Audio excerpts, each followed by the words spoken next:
Hi, thank you for joining us. It's another big election day in 4 states, but the focus is on the 2 states in our union that are geographically farthest apart. Floridians will be picking their nominees for governor, Senate, and several U.S. House seats. Alaskans are choosing the top 4 Senate candidates who will be on the ballot in November. Will they end the night politically far apart, too? In Wyoming, a crowded field of Republicans is running for retiring Republican Senator Cynthia Lummis's seat, and voters in California will decide who will serve out the remainder of former Democratic Congressman Eric Swalwell's term. Swalwell resigned from Congress earlier this year following allegations of sexual misconduct. Democrats are eyeing Alaska as a potential Senate pickup. Former Democratic Congresswoman Mary Peltola is challenging incumbent Republican Senator Dan Sullivan, who's also facing another Republican, Dan Sullivan. And Florida hasn't elected a Democratic governor in more than 30 years, but a former Republican congressman is trying to change that. David Jolly is the frontrunner for the Democratic nomination to replace term-limited GOP Senator Ron DeSantis. Several Republicans are also running, including Trump-backed Congressman Byron Donald. CBS News congressional correspondent Nikole Killion joins us now from West Palm Beach. So why is this governor's race in Florida so important? What might it tell us about the Republican Party?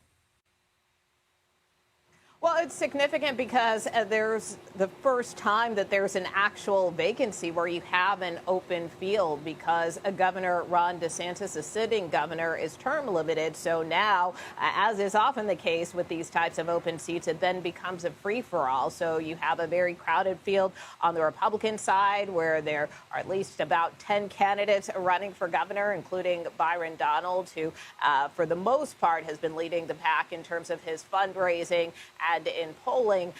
And then on the Democratic side, of course, you have David Jolly, who is actually a Republican turned Democrat. And so he is vying for the Democratic nomination, also running against several competitors. And so, it is widely expected that those two will likely face off in November. But obviously, we have to see how today's primary plays out. But certainly both candidates have kind of been sizing each other up and trying to pivot their messaging more towards that general election mode. In fact, as you showed earlier, we spoke with Byron Donald, who, of course, is that Republican nominee. And, he talked about how, yes, Democrats may be talking about the issue of affordability, but it's also important to remind voters about, the types of opportunities that they have here in Florida and that, people steadily are coming to the state to build their lives and their livelihoods, and they're doing that for a reason. So making sure voters understand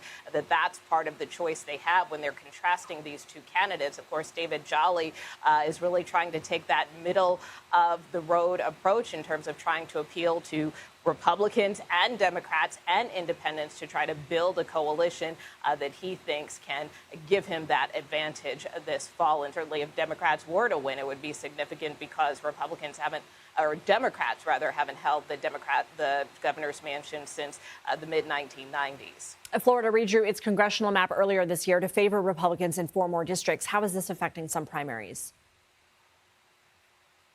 Well, look, I think that is very significant in terms of a number of these congressional races, right? Because at the end of the day, we have seen redistricting play out in a number of states. And here in Florida, a lot of this is in that post-Calais landscape, that Supreme Court decision where we really saw a number of southern states start to change their lines. Florida, to a certain extent, was already in progress. But in doing so, it significantly lowered the number of seats that Democrats can play in this state. And so because of that, some of these races too have become free-for-alls in the sense that, many Democratic incumbents who were drawn out of their districts are now trying to run in other districts. And so, for instance, that's the case in Florida's 20th congressional district, which historically has been a black district represented by a black representative. But now you have someone like Debbie Wasserman Schultz coming in, and that has angered some other candidates in that race. Take a listen to Elijah Manley,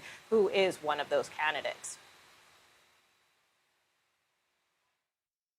This is not just about Black representation. This is about who's going to actually deliver for a community that has been through so much. And I come from this community. I know it. I know our pain. I know our struggle, the struggle of the Black community here.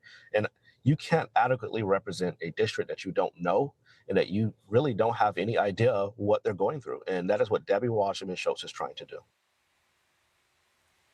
And so that's the argument that some of the other black candidates have made in this race. They were not able to consolidate behind one candidate to try to take on Debbie Wasserman Schultz, something that Manley said he believes was a mistake here. But at the end of the day, Debbie Wasserman Schultz is someone who is battle tested, who's been in Congress for a number of years. And so some voters we talked to today said that they lean towards her because of that. So again, we will see the impact that this redistricting has had as these results play out tonight, Lindsay. Nikole Killion, thank you. Let's go to Anthony Salvanto. He is CBS News Executive Director of Elections and Surveys. So let's talk Alaska, because the top 4 candidates who get the most votes tonight will be on the ballot in November, regardless of party.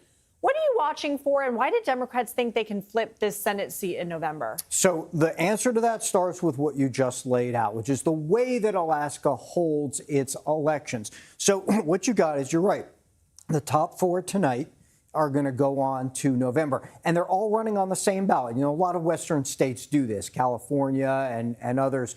In that sense, it's a all-party primary.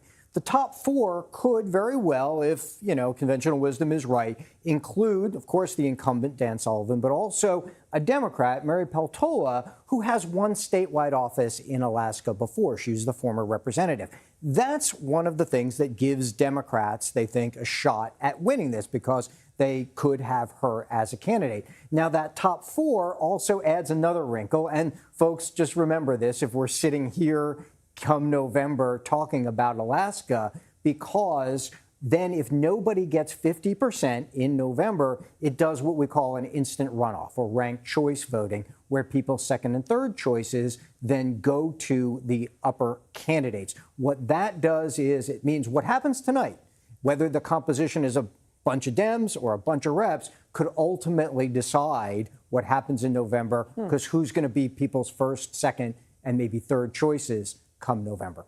Our recent polling showed that you've been talking about this week shows Democrats have a more favorable view of socialism. Florida is a deep red state. How could the growing popularity of this movement affect some of the races there? Yeah, and for context, here's our Senate battleground map. Alaska is on it. Florida is not.